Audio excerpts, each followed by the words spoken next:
சத்ருவானவன் பல குடும்பங்களை அசைத்து கொண்டிருக்கிறான். கடன் பிரச்சனையை கொண்டு வந்து போட்டு ஒரு அசைவை கொடுத்து கொண்டிருக்கிறான். வியாதியை கொண்டு வந்து போட்டு ஒரு அசைவை கொடுத்து கொண்டிருக்கிறான். பிரச்சனைகளை, போராட்டங்களை, மன வருத்தங்களை, கஷ்டங்களை எல்லாவற்றையும் குடும்பத்துக்குள் திணித்து அவன் குடும்பத்தை ஆட்டி படைத்து கொண்டிருக்கிறான். ஆண்டவர் சொல்லுகிறார், என் மகனே, என் மகளே, நான் உன்னை பலப்படுத்தப் போகிறேன். பலப்படுத்தக்கூடிய கிறிஸ்துவினாலே எல்லாவற்றையும் செய்ய பலன் உண்டு. அந்த பலனை நான் உன் குடும்பத்துக்குள் தருவேன். நான் உன் குடும்பத்துக்குள் இருக்கும்போது சத்ருவின் கிரியைகள் உன்னை அசைப்பதில்லை. அசைக்க நினைக்கக்கூடிய சத்ருவை நான் அழித்து போடுவேன் என்று ஆவியானவர் திட்டமாய், தீர்மானமாய் குடும்பங்களை பார்த்து ஆண்டவர் பேசிக் கொண்டிருக்கிறார். கடல் மேல் பயணித்து கொண்டிருந்த சீஷர்களை பெருங்காற்றும் புயலும் அசைத்தது. நாங்கள் தப்பி பிழைப்போமா?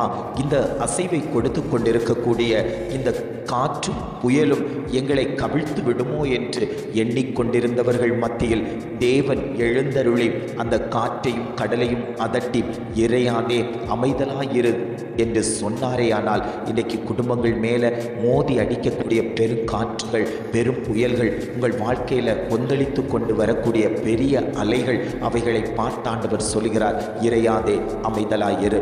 உன் குடும்பத்தில் இறைந்து கொண்டு அசைத்து கொண்டிருக்கக்கூடிய பல பிரச்சனைகளுக்கு முடிவு வரப்போகிறது. இந்த போராட்டத்தில் எனக்கு முடிவு கிடைக்குமா? இந்த வியாதியில் எனக்கு ஒரு முற்றுப்புள்ளி வைக்கப்படுமா? என்னுடைய பிள்ளையினுடைய காரியத்தில் ஜெயம் கிடைக்குமா? வேலை விஷயத்தில் ஒரு ஜெயம் கிடைக்குமா?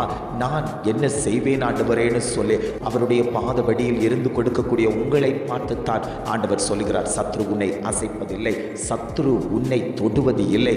ஏன்னா என் சமூகத்தில் அமர்ந்திருக்கிற உனக்கு நான் பாதுகாப்பு கொடுப்பேன். என்னுடைய துதியை சொல்லி வரக்கூடிய உனக்கு நான் பாதுகாப்பு கொடுப்பேன். கர்த்தரை எப்பொழுதும் எனக்கு முன்பாக வைத்திருக்கிறேன். அவர் என் வலது பாரிசத்தில் இருக்கிறதுனால நான் அசைக்கப்படுவது இல்லை என்று தைரியமாய் சொன்ன பக்தனாகிய தாவீது அவன் தைரியமாய் சொன்னான், நான் கர்த்தரை எனக்கு முன்பாக வைத்திருக்கிறேன், நான் அவரை தான் துதித்து பாடுவேன். எப்பேற்பட்ட கோலியாத்துகள் வந்தாலும், எப்பேற்பட்ட வல்லமைகள் வந்தாலும் அது என்னை மேற்கொள்வதில்லை, என்னை அசைப்பதில்லை.